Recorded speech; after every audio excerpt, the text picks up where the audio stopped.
जय हिंद दोस्तों, एक बार फिर से स्वागत है आप सबका आपके अपने YouTube channel learn point classes में। जैसा कि दोस्तों हम लोग कक्षा 10 का विद्युत चैप्टर शुरुआत कर चुके हैं। इसमें बहुत सारी बातें हो चुकी है। ये चैप्टर हमारा अब लगभग खत्म होने वाला है। इससे पहले वाले वीडियो में हमने आपको बताया है कि प्रतिरोध क्या होता है, उसके बाद बताया गया है विशिष्ट प्रतिरोध क्या होता है, उसके बाद ओम्स लॉ, ओम का नियम क्या होता है। ये सब बातें पिछली वाली वीडियो में हो चुका है। जो लोग हमारा पिछला वीडियो ना देखे हों, हमारे डिस्क्रिप्शन बॉक्स में जाकर देख सकते हैं, वहां पे हमने इस वीडियो का लिंक दे रखा है। आज हम लोग पढ़ेंगे प्रतिरोध का संयोजन। इसमें पढ़ेंगे प्रतिरोध का समांतर क्रम कैसे करते हैं और प्रतिरोध को श्रेणी क्रम में क्यों करते हैं, और इसको भी जानेंगे आखिर हम प्रतिरोध को समांतर और श्रेणी क्रम में क्यों करते हैं। और उसके बाद इस पे क्या करेंगे, सवाल हल करेंगे। चलिए बिना देर किए अब हम शुरुआत करते हैं वीडियो की। चलिए दोस्तों शुरुआत करते हैं प्रतिरोध का संयोजन। प्रतिरोध को संयोजन करने से पिछली वाली वीडियो में एक बात भूल चुके थे हम, विशिष्ट प्रतिरोध का मात्रक क्या होता है। तो इसका मात्रक जान लेते हैं, क्या होता है, ओम मीटर होता है। कैसे, आप लोग जानते हैं जो रो होता है, रो बराबर R इंटू A/L होता है। अच्छा, यहाँ से रो निकालेंगे तो R का मात्रक ओम होता है और इसका मात्रक मीटर स्क्वायर होता है और ये लंबाई का मात्रक मीटर होता है। तो यहाँ से मीटर कट जाएगा तो इसका क्या आएगा, ओम इंटू मीटर। तो कोई पूछेगा विशिष्ट प्रतिरोध या रो, विशिष्ट प्रतिरोध को रो से लिखते हैं, बात जानते हैं। विशिष्ट प्रतिरोध या रो का मात्रक क्या होता है, क्या जवाब देंगे, ओम मीटर। चलिए अब शुरुआत करते हैं हम प्रतिरोध का संयोजन। चलिए, चूंकि आपको पता है जो प्रतिरोध होता है, प्रतिरोध को कैसे ऐसे दर्शाते हैं, ठीक है। अच्छा, ये आपका एक प्रतिरोध है, इसको हम R1 कर दें का, एक प्रतिरोध और ले रहे हैं इधर, इसको हम R2 कर दें क्या, एक प्रतिरोध हम और ले रहे हैं इधर, इसको हम R3 कर दे रहे हैं। तो आप लोग क्या देख पा रहे हैं, इस प्रतिरोध में दो सिरे हैं। कहाँ, एक आपका ये वाला सिरा और एक आपका ये वाला सिरा। वैसे ही इसमें भी दो प्रतिरोध हैं, एक ये वाला और एक ये वाला, और वैसे ही इसमें भी दो सिरे हैं, एक ये वाला एक ये वाला। अभी मान लेते हैं हमारे पास तीन प्रतिरोध है। अब इन तीनों प्रतिरोध को क्या करेंगे, हम आपको संयोजन करके दिखाएंगे। चलिए अब इन तीनों प्रतिरोध को हम संयोजन करते हैं। संयोजन करने का दो तरीका है, एक समांतर करिए, दूसरा श्रेणी करिए। चलिए सबसे पहले हम आपको श्रेणी क्रम में करके दिखा रहे हैं इसको। चलिए, आपको संयोजन करना है तो दो तरीके से होता है प्रतिरोध का संयोजन। क्या, एक होता है श्रेणी क्रम में करेंगे, और दूसरा क्या करेंगे, समांतर क्रम में करेंगे, समांतर क्रम। श्रेणी क्रम और समांतर क्रम कैसे होता है, चलिए अब इसको हम समझते हैं। ये कोई प्रतिरोध है, इस प्रतिरोध का एक सिरा लेंगे इधर, इस प्रतिरोध को पकड़े हैं, इसको 1 2 लिख दिए हैं।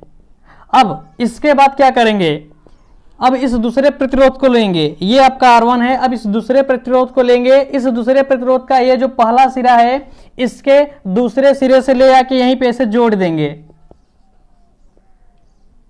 क्या था, ये दूसरा प्रतिरोध था, यहाँ पे 1 और 2 था। इसको पकड़ के ऐसे उठा के यहाँ पे ऐसे जोड़ दिए हैं।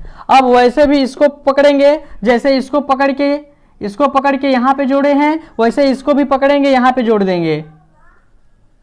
यहाँ पे ये R1 हो गया, सॉरी ये R2 हो गया, ये R3 हो गया। तो इसको भी पकड़ेंगे और यहाँ पे क्या करेंगे, जोड़ देंगे। तो ये R1 R2 ये R3। इस तरह से हमारा प्रतिरोध किस में हो जाएगा, श्रेणी क्रम में हो जाएगा। अब इसको हम लिख रहे हैं। चलिए यहाँ पे वही बात लिखे हैं, श्रेणी क्रम में क्या लिखे हैं कि एक के बाद दूसरा, दूसरे के बाद तीसरा, यानी एक के बाद दूसरा, दूसरे के बाद तीसरा, ऐसे करेंगे।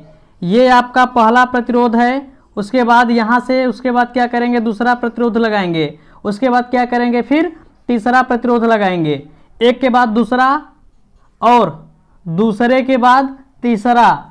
कहने का मतलब क्या है कि A से B तक जाने का रास्ता एक हो। अगर यहाँ पे हम A बिंदु मान ले और यहाँ पे हम B बिंदु मान ले, तो यहाँ से यहाँ तक जाने का रास्ता केवल और केवल एक हो, तो कौन से क्रम कहलाएगी, श्रेणी क्रम कहलाएगी। और क्या है, श्रेणी क्रम में सभी प्रतिरोध में धारा समान रहेगी। इसको अगर हम किसी बैटरी से जोड़ देते हैं, अगर इसको हम किसी बैटरी से ले आके जोड़ देंगे प्लस माइनस करके वोल्टेज से, तो इसमें जो धारा बहेगी I सब में क्या रहेगी, समान रहेगी। क्यों, क्योंकि धारा को जाने के लिए रास्ता एक ही है। इसको समझने के लिए एक बात यहां पे लिखे हैं क्या, कि अगर बिंदु बदले तो विभव बदल जाएगा। देख पा रहे हैं यहां से यहां तक का बिंदु एक ही है, लेकिन यहां पे प्रतिरोध मिल जा रहा है ना, बिंदु बदल गया तो जाहिर सी बात है यहां पे विभव बदल जाएगा। और वैसे ही इसमें भी विभव बदल जाएगा और इसमें भी विभव बदल जाएगा। वही बात इसमें लिखे हैं, क्या लिखे हैं, श्रेणी क्रम में सभी प्रतिरोध में धारा समान रहेगी लेकिन वोल्टेज अलग अलग होगा।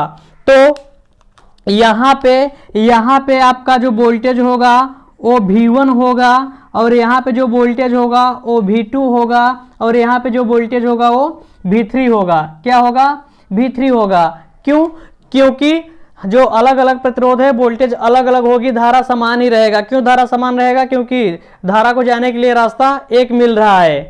ये क्रम कौन सा क्रम है, श्रेणी क्रम कहलाता है। अच्छा, कुछ इससे भी हम सीख पा रहे हैं। क्या सीख पा रहे हैं, समझ पा रहे हैं। यहां से यहां तक का अगर देखें तो जो धारा होगी इसको भी जाने में इसको भी सहन करेगी, इसको भी। यानी कहने का मतलब क्या है कि श्रेणी क्रम में जो तुल्य प्रतिरोध आता है, श्रेणी क्रम में जो तुल्य प्रतिरोध आता है वह जो इसमें सबसे बड़ा होगा उससे भी बड़ा मिलके आता है। इस बात को हम आगे समझा रहे हैं। चलिए अब यहां से इसको श्रेणी क्रम में तो बना लिए हैं, अब इसको क्या करते हैं, यहां से यहां तक ए से और बी तक के बीच का तुल्य प्रतिरोध निकाल लेते हैं, कितना तुल्य प्रतिरोध है। चलिए हम निकालते हैं श्रेणी क्रम में तुल्य प्रतिरोध या परिणामी प्रतिरोध क्या होगा। मान लेते हैं R1, R2, R3 प्रतिरोध क्या है, किसी विद्युत परिपथ में श्रेणी क्रम में जुड़े हुए हैं। चूंकि जब श्रेणी क्रम में जुड़े हुए हैं तो इसमें जो धारा बहेगी सब में समान रहेगी, धारा सब में समान रहेगी, लेकिन जो वोल्टेज होगा यहाँ अलग होगा, यहाँ पे अलग होगा, यहाँ पे अलग होगा। यानी यहाँ का परिणामी वोल्टेज जो भी लगाया गया है, भी वह तीन जगह बढ़ जा रहा है। कहाँ पे, V1, V2 और V3 में। V1 plus V2 plus V3 में। आपको पता है क्या, V बराबर I इंटू R होता है। तो यहां से रखेंगे V जहां पे V है वहां पे क्या रखेंगे, I R रखेंगे, बराबर V1 की जगह क्या होगा, यहाँ पे टोटल है I R है। R क्या है, तुल्य प्रतिरोध है, ये आपका तुल्य प्रतिरोध है। तो I R होगा, बराबर हो जाएगा V1 की जगह क्या होगा, I R1 plus I R2 plus I R3। यहाँ पे I1, I2, I3 सब क्या है, बराबर ही है। यहाँ जो जाएगी धारा वो I1, यहाँ I2, यहाँ I3 सब बराबर रहेगी। तो यहाँ से I कॉमन होके सब में क्या हो जाएगा, कट जाएगा, बचेगा क्या, R बराबर R1 plus R2 plus R3। ये हमारा क्या है, तुल्य प्रतिरोध निकल के आ गया। कब, जब हम प्रतिरोध को किसमें करेंगे, श्रेणी क्रम में करेंगे। यहां से ये सूत्र मिल गया। अब जब भी कहेगा प्रतिरोध को किसमें, श्रेणी क्रम में करने के लिए यही सूत्र रखेंगे और इससे क्या करेंगे, परिणामी या तुल्य प्रतिरोध हम निकाल लेंगे। चलिए यहाँ पे एक सवाल लिखे हैं क्या, 8 ओम, 5 ओम तथा 6 ओम का प्रतिरोध है, इसको किसमें करना है, श्रेणी क्रम में जोड़ना है। तो मान लेते हैं ये आपका पहला प्रतिरोध है और ये आपका क्या है, दूसरा प्रतिरोध है, और ये आपका क्या है, तीसरा प्रतिरोध है। ये आपका 8 ओम है, ये आपका 5 ओम है, और ये आपका कितना, 6 ओम का है। तो इनको कैसे करना है, श्रेणी क्रम में। तो श्रेणी क्रम में क्या करते हैं, सबको एक के बाद दूसरा, दूसरे के बाद तीसरा को जोड़ के उसके बाद क्या करते हैं, किसी बैटरी से हम जोड़ देते हैं। चलिए ये बात हो गई है। कह रहा है कि इसका तुल्य प्रतिरोध क्या होगा। तो तुल्य प्रतिरोध निकालने के लिए क्या करते हैं, R बराबर R1 plus R2 plus R3। तुल्य प्रतिरोध क्या है, R है, R1 क्या है आपका 8 है, 8 प्लस R2 क्या है 5 है, प्लस R3 क्या है 6 है। यहां से निकालेंगे तो क्या हो जाएगा, 8 6 14 और 5 19 ओम होगा टोटल। ये आपका क्या है, परिणामी प्रतिरोध कितना आ जाएगा आपका, 19 ओम आ जाएगा। कितना आएगा, 19 ओम आएगा। यहां से हम कुछ सीख पा रहे हैं। क्या सीख पा रहे हैं बताएं, ये टोटल आपका कितना आया है, 19 आया है, और ये जो 3 ओम यहाँ पे दिया गया था, तीन प्रतिरोध जो दिया गया था, उसमें सबसे बड़ा क्या था, ये 8 ओम वाला प्रतिरोध था। यानी अगर प्रतिरोध दिया हो और उसको हम श्रेणी क्रम में जोड़ देंगे तो जो हमारा परिणामी प्रतिरोध आएगा इनमें से जो सबसे बड़ा होगा उससे भी बड़ा आएगा। तो हम समझ क्या पा रहे हैं कि जब हमें प्रतिरोध का मान क्या होगा, बढ़ाना होगा, तो हम दिए गए प्रतिरोध को क्या करेंगे, श्रेणी क्रम में जोड़ देंगे। पहला जवाब तो मिल गया कि हम प्रतिरोधों का समायोजन क्यों करते हैं, क्यों श्रेणी क्रम में करते हैं और क्यों समांतर क्रम में करते हैं। तो श्रेणी क्रम में करने का तरीका, श्रेणी क्रम में करने का मतलब क्या है, यही है कि जब प्रतिरोध को बढ़ाना होगा तो हम क्या कर देंगे, श्रेणी क्रम में उसको कर देंगे। क्यों? क्योंकि सबसे बड़ा प्रतिरोध, इन तीनों में सबसे बड़ा प्रतिरोध आपका ये है और जो परिणामी प्रतिरोध आया है इससे भी बड़ा आया है। चलिए अब फटाफट इसको 2 लाइन में लिख ले रहे हैं हम। क्या लिखे हैं, श्रेणी क्रम में तुल्य प्रतिरोध दिए गए अधिक प्रतिरोध से भी अधिक आता है, अतः जब प्रतिरोध को बढ़ाना होगा तो उसे हम श्रेणी क्रम में जोड़ते हैं। तो यहां पे हमारा क्या होता है, श्रेणी क्रम खत्म होता है। श्रेणी क्रम को कैसे जोड़ा जाता है, एक के बाद दूसरा, दूसरे के बाद तीसरा, क्यों जोड़ते हैं ये भी बता चुके हैं। अब अगली हेडिंग आती है हमारी समांतर क्रम में। अब देखते हैं हम समांतर क्रम में प्रतिरोध को जोड़ के कैसे हल करते हैं। अब देखते हैं प्रतिरोध का समांतर क्रम, प्रतिरोध को समांतर क्रम में कैसे जोड़ेंगे। मान लेते हैं, अच्छा इसी को कहते हैं क्या, पार्श्व क्रम भी कहते हैं। मान लेते हैं आपके पास 3 प्रतिरोध है, R1, R2, R3। अगर R4 होगा तो R4 लगा देंगे। तो इसमें जोड़ना क्या रहता है कि ये जो प्रतिरोध है इसमें 2 सिरे होंगे, एक ये, इसमें भी 2 सिरे, एक ये, इसमें भी 2, एक ये और ये दूसरा ये। तो इसमें किया क्या जाता है कि सभी प्रतिरोधों का एक सिरा किसी एक बिंदु से, चलो इसका पहला सिरा पकड़े, इसका पहला किसी एक बिंदु से, और इसका जो दूसरा वाला सिरा है वो किसी दूसरे बिंदु से, ऐसे जोड़ के इसको क्या करते हैं, किसी बैटरी से हम जोड़ देते हैं। ये हमारा कौन सा क्रम कहलाता है, ये हमारा समांतर क्रम संयोजन कहलाता है। चलिए अब इसी को हम लिख रहे हैं। तो समांतर में क्या क्या लिखे हैं कि सबका पहला सिरा ए से, इसका पहला सिरा ए से और दूसरा सिरा बी से, दूसरा सिरा क्या किए हैं, यहाँ पे बी से जोड़ दिए हैं। उसके बाद क्या लिखे हैं कि समांतर में विभव समान तथा धारा अलग अलग होती है।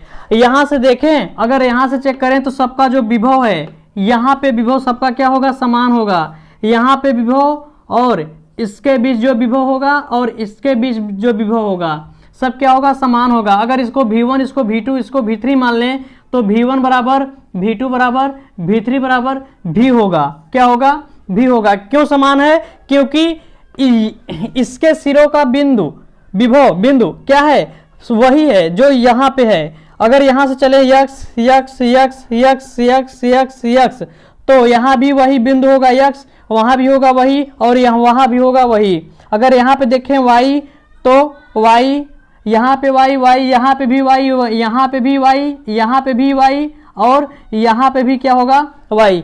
यानी जो विभव इसके बीच है वही विभव इसके बीच है, वही विभव इसके बीच है। लेकिन कुछ बदल रहा है, क्या, धारा। यहाँ पे जो धारा होती है वो क्या होती है, बदल जाती है। यहाँ से धारा जाएगी I, उसको 3 रास्ते मिल रहे हैं। कितने रास्ते, 3 रास्ते। इससे पहले बताया है कि अगर धारा को रास्ता मिलेगा तो बदल जाएगा।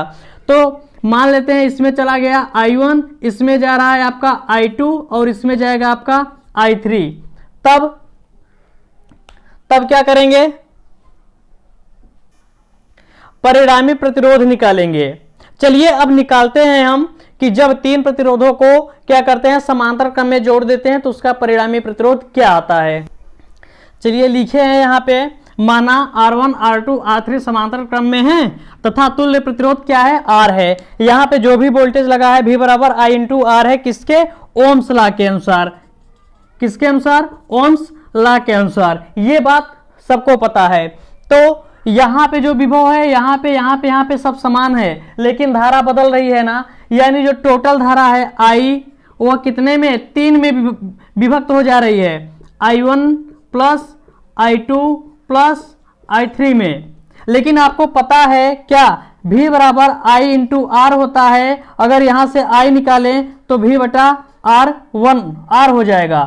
तो इस तरह से अगर I1 निकालें तो V1 बटा R1 होगा, चूंकि V1 और V2 और V3 सब क्या है, समान है, V है, तो I1 बराबर क्या हो जाएगा, V बटे R1 हो जाएगा। इसी तरह से हमारा I2 क्या हो जाएगा, I2 बराबर हो जाएगा V बटे R2 हो जाएगा, और हमारा I3 क्या होगा, ये V बटे R3 हो जाएगा। तो इसका मान इसमें रख देंगे तो क्या होगा, I बराबर क्या हो जाएगा, V बटे R1 प्लस क्या होगा, V बटे R2 प्लस V बटे R3। यहां से जो I है, अगर यहां से हम टोटल I निकालें तो I बराबर V बटा R होगा, तुल्य प्रतिरोध, टोटल वोल्टेज और तुल्य प्रतिरोध के बीच। तो क्या हो जाएगा, यहां पे हम V बटे R रख दें, अब यहाँ पे भी, यहाँ भी सब कॉमन होके कट जाएगा, बचेगा क्या, 1 बटे R बराबर 1 बटा R1 प्लस 1 बटा R2 प्लस 1 बटा R3। ये हमारा क्या है, सूत्र निकल के आ गया। कब, जब प्रतिरोध को हम क्या करेंगे, समांतर क्रम में जोड़ देंगे। समांतर क्रम में जब जोड़ा जाता है तो क्या सूत्र निकल के आता है, 1 बटा R बराबर 1 बटे R क्या है, ये R आपका तुल्य प्रतिरोध है, तो क्या होगा, 1 बटे R बराबर 1 बटा R1 प्लस 1 बटा R2 प्लस 1 बटा R3। चलिए अब इस पे एक सवाल करते हैं, इस पे एक सवाल लगाते हैं। क्या है, इधर तीन प्रतिरोध दे रखा है, सबका मान दिया है 3 ओम, कर रहा है इसको समांतर क्रम में करिए। किसमें, समांतर क्रम में करके क्या करना है, तुल्य प्रतिरोध निकालना है। तो इसको समांतर क्रम में करिए, ये 3 ओम, ये भी 3 ओम, ये भी 3 ओम, सबको समांतर क्रम में करेंगे। इसको ऐसे जोड़ देंगे, इसको ऐसे जोड़ देंगे, इसको क्या करेंगे, ऐसे जोड़ देंगे, ऐसे जोड़ देंगे, ऐसे जोड़ देंगे। समांतर क्रम में कैसे जुड़ता है, एक सिरा किसी एक बिंदु से, दूसरा सिरा सबका क्या हो, किसी दूसरे बिंदु से जोड़ के उसके बाद क्या करते हैं, किसी बैटरी से जोड़ देते हैं। ये हमारा क्या होता है, समांतर क्रम हो जाता है। तो समांतर क्रम के लिए जो सूत्र आया था, 1 बटा R बराबर 1 बटा R1 प्लस 1 बटा R2 प्लस 1 बटा R3 आया था। 1 बटे R बराबर 1 बटा 3 प्लस 1 बटा 3 प्लस 1 बटा 3 है। यहाँ पे हर सबका समान है, जोड़ लेंगे। 1 बटा R बराबर 3 बटा 3 हो जाएगा, इससे कट जाएगा। 1 बटे R बराबर 1 बटा 1 आएगा, तो यहाँ से अगर R इससे गुणा करें, इससे 1 से करें तो R बराबर क्या आ जाएगा, 1 ओम। कितना, 1 ओम। तुल्य प्रतिरोध हमारा 1 ओम आया, लेकिन कुछ सीखने को मिला। क्या, आप देख पा रहे हैं यहाँ पे जो 3 ठो प्रतिरोध था उसमें सबसे बड़ा क्या है, सब बराबर ही है। लेकिन अगर ये 3 ओम है तो तुल्य प्रतिरोध निकल के कितना आया है, 1 ओम।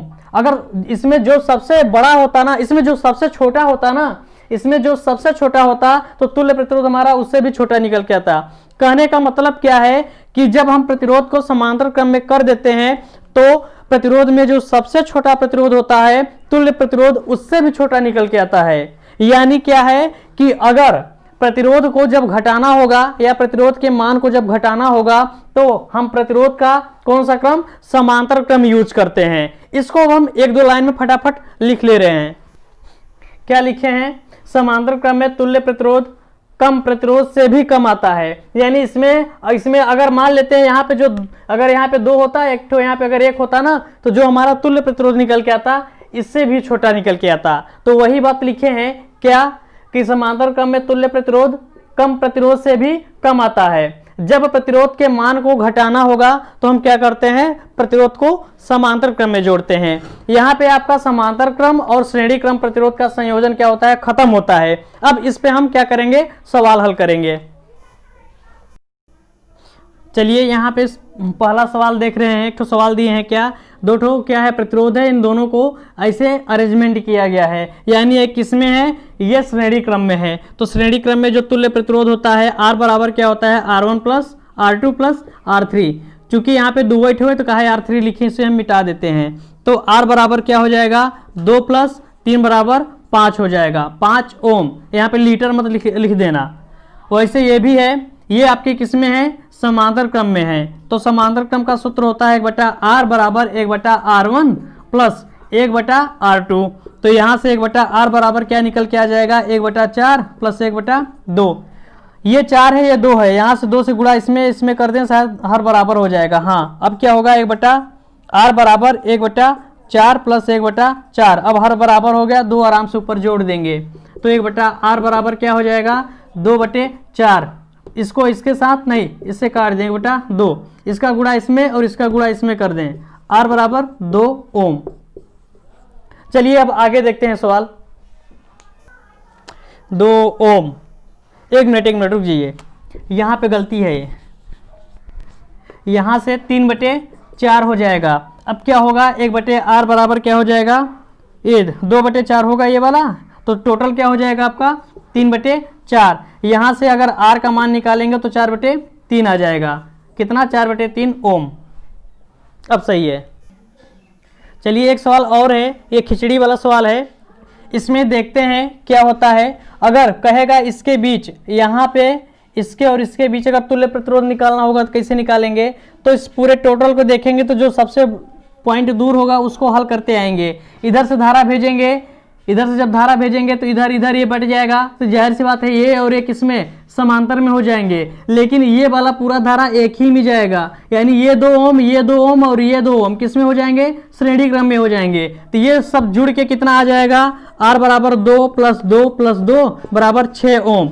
यानी इसकी जगह इसकी जगह इसकी जगह ये सब बांट के लिखना बेकार ही है, काहे ना हम एक ठोक लिख दें, टोटल मिला के कितना 6 ओम लिख दें, 6 ओम। अब देख पा रहे हैं ये 6 ओम और ये 2 ओम मिल के क्या बना रहा है, समांतर क्रम बना रहा है। क्यों, क्योंकि धारा यहाँ से गई है यहाँ और यहाँ विभाजित हो गई है, जहाँ धारा विभाजित हो जाए वहाँ पे समांतर क्रम हो जाएगा। तो तब इसको और इसको समांतर क्रम से हल करेंगे तो क्या होगा, 1/r बराबर 1/6 + 1/2। अच्छा यहाँ 6 है, यहाँ से 3 से गुणा कर देगा तो 3 से यहाँ भी गुणा करेंगे तो 1/r बराबर ये 6 हो जाएगा, टोटल जुड़ जाएगा, यहाँ पे 3 और 1 4 हो जाएगा, काट दें, ये 2 हो जाएगा, ये 3 हो जाएगा। अगर इसको पलट दें तो ये भी पलट जाएगा, 3/2 हो जाएगा, तो r बराबर 1.5 हो जाएगा। तो इसको और इसको मिला के काहे ना हम 1 लिख दें, फालतू में इतना लिखेंगे हमारा मार्कर भी खराब होगा। इसको और इसको मिला के लिख दे रहे हैं 1 ठो, कितना 1.5 ओम।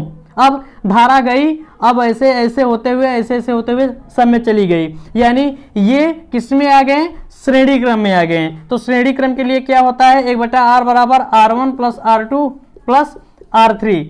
तो क्या होगा, 1.5 हो जाएगा, प्लस यहाँ पे 3 होगा, प्लस यहाँ पे 2 होगा, 3 2 5 1 6, 6.5 ओम का प्रतिरोध क्या होगा, निकल के आ जाएगा। यानी इसके बीच टोटल हमारा कितना था, 6.5 ओम का। तुल्य प्रतिरोध क्या था, 6.5 ओम। एक सवाल और है, पतंग है हमारा, यहाँ पे डोरा वोरा है नहीं, उड़ाना नहीं है इसको, ठीक है, ये रेजिस्टेंस है, इसको जोड़े हैं। चलिए देखते हैं यहाँ पे क्या कर रहा है कि इसके और इसके बीच, इसके यहाँ और यहाँ के बीच, यानी कहने का मतलब यहाँ पे क्या निकालना है, तुल्य प्रतिरोध निकालना है। तो कैसे निकालेंगे, यहाँ से धारा को भेजिए, धारा कहेगी हम जाएंगे और यहाँ जाएगी, 2 रास्ता मिलेगा, वो दोनों रास्ते में प्रवेश कर जाएगी। तो कहने का मतलब क्या है, ये वाला और ये वाला आपका किस में हो जाएंगे, समांतर में हो जाएंगे, लेकिन ये ऐसे जाएगा फिर धारा आके यहीं मिल जाएगी। तो ये दोनों किस में है, समांतर में है, यहाँ पे एक ही प्रतिरोध है। तो कहे ना पहले इसको हल कर लें। तो समांतर के लिए क्या होता है, 1/r बराबर 1/r1 + 1/r2 होता है। ये कितना है आपका, 1/3 है, प्लस ये कितना है आपका 6 है। अच्छा यहाँ से 2 से गुणा कर देगा तो 2 से इसमें भी गुणा करेंगे, क्या हो जाएगा, ये 6 हो जाएगा और ये अपना ये अपना आपका क्या हो जाएगा, 3/6 हो जाएगा। काटेंगे 1/2 आएगा, किसका, 1/r का मान। तो 1/r बराबर 1/2 होगा, r बराबर क्या आ जाएगा, 2 ओम आ जाएगा। तो कहे ना इसको हम मिटा के 1 ठो लिख दें, क्या लिख दें, 1 ठो लिख दें। हाँ अब तो पतंग खराब हो गई, कोई बात नहीं। ये क्या हो गया हमारा, ये हमारा 2 ओम हो गया। अब क्या करेंगे, अब यहां से जब धारा जाएगी तो एक ही रास्ता मिलेगा, ऐसे होते हुए फिर चली जाएगी। तो ये और ये किस में हो जाएंगे, श्रेणी क्रम में हो जाएंगे। तब क्या होगा, श्रेणी क्रम के लिए r बराबर 2 + 6 बराबर 8 ओम, यानी इसके और इसके बीच का तुल्य प्रतिरोध कितना था, 8 ओम। एक सवाल और है, ये आपका विद्युत परिपथ दिखाया गया है और इसमें क्या कहा है जानते हैं, बोला है कि V1 V2 और V3 V4 सबका अलग अलग मान निकालना है। चलिए अगर यहाँ का हमको मान पता चल जाए I का, तो हम जानते हैं V बराबर I × R होता है। यहाँ से V1 बराबर क्या हो जाएगा, I × R1 हो जाएगा। आर पता है, प्रतिरोध पता है, लेकिन धारा नहीं पता है। तो क्या करेंगे, सबसे पहले हम धारा निकालेंगे। चलिए चेक करते हैं कितनी धारा यहां से निकली है। तो धारा निकालने के लिए क्या जानते हैं, V बराबर आई आर होता है।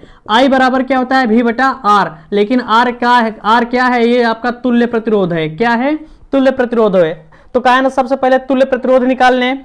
तो ये सब श्रेणी क्रम में है, तो श्रेणी क्रम के लिए जो तुल्य प्रतिरोध होता है क्या होता है, 6 4 10, 10 और 10 कितना हो जाएगा, 20 ओम हो जाएगा। तो यहां से करेंगे क्या होगा, I बराबर 10/20, काटेंगे कितना आएगा, 0.5 एम्पियर। धारा का मान निकल के आ गया कितना, 0.5 एम्पियर। अब क्या करेंगे, इसमें अगर V1 पूछेगा, ये आपका 0.5 एम्पियर है। अगर V1 पूछेगा तो क्या करेंगे, 4 गुणे 0.5 कर देंगे, क्या निकल के आ जाएगा, यहां से आपका 2 वोल्ट, 2.0 होगा। उसके बाद अगर इसका निकालेंगे, V2 निकालेंगे तो क्या होगा, 8 गुणे 0.5 कितना आ जाएगा, 4 वोल्ट। अगर V3 निकालेंगे तो V3 कितना हो जाएगा हमारा, 6 गुणे 0.5 3 वोल्ट। और अगर V4 निकालेंगे तो क्या होगा आपका, 2 गुणे 0.5 यानी 1.0 वोल्ट। सबका मान अलग अलग आ गया, यानी इसको जोड़ देंगे तो हमारा कितना, 10 वोल्ट हो जाएगा। जोड़ें, 2 4 6 3 9 और 1 10, ये सही है। इस तरह से क्या करेंगे, हम सवाल को हल कर लेंगे। आज के लिए दोस्तों बस इतना ही। अगर हमारा वीडियो आप लोगों को अच्छा लग रहा है तो प्लीज़ हमें कमेंट करके बताइए। अगर आप इस पे सवाल और चाहते हैं तो हमें कमेंट करके बताइए, हम सवाल को क्या करेंगे और ज़्यादा हल कर देंगे। और हाँ, हमारा वीडियो अगर आप लोगों को अच्छा लग रहा है तो प्लीज़ हमारे वीडियो को दिल से लाइक करें, हमारे वीडियो को ज़्यादा से ज़्यादा शेयर करें। और जो लोग हमारे चैनल में अभी नए आए हैं, हमारे चैनल को सब्सक्राइब कर लें। तब तक के लिए जय हिंद, जय भारत।